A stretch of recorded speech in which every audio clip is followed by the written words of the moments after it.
Le Grand Genève, tout le monde en parle.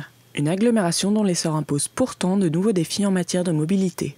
En mai dernier, le Conseil d'État genevois a adopté le texte Mobilité 2030, une stratégie qui met en place des projets d'infrastructure prenant en compte les évolutions économiques et démographiques.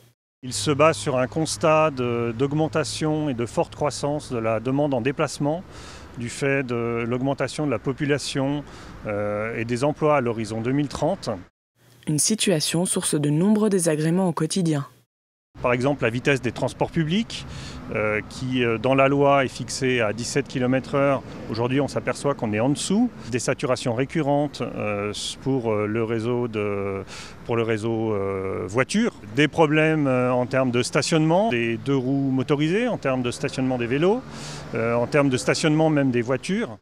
Solution pour régler ces problèmes, la multimodalité. Un comportement que près de 30% des Genevois adoptent déjà sans le savoir.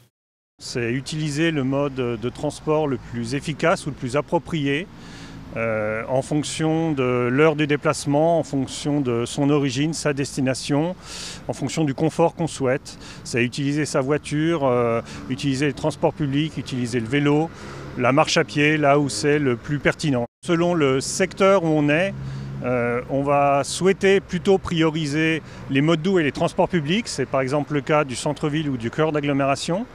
Alors qu'en périphérie, on va plutôt chercher à prioriser les transports publics et le transport individuel motorisé. Mobilité 2030 se décline donc en 3 étapes successives de développement des infrastructures. Le premier horizon, c'est l'horizon 2020, avec la mise en service du réseau express, avec la réalisation du CEVA, et puis également avec l'élargissement de l'autoroute, la première phase d'élargissement de l'autoroute entre Coppet et l'aéroport. La deuxième grande étape, c'est l'horizon 2025, avec 2 projets majeurs qui sont l'extension de la gare de Cornavin et puis la deuxième phase d'élargissement de l'autoroute, donc entre l'aéroport et puis Bernay.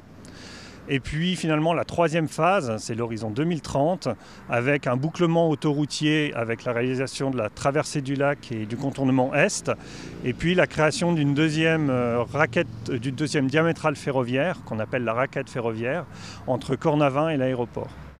Et qu'en est-il sur la commune de Lancy ? Ce qui va arriver dans les années à venir, c'est tout ce qui va accompagner le CEVA, avec la création d'interfaces de transport public au niveau des gares de Lancy-Pont-Rouge, aussi également au niveau du Bachet.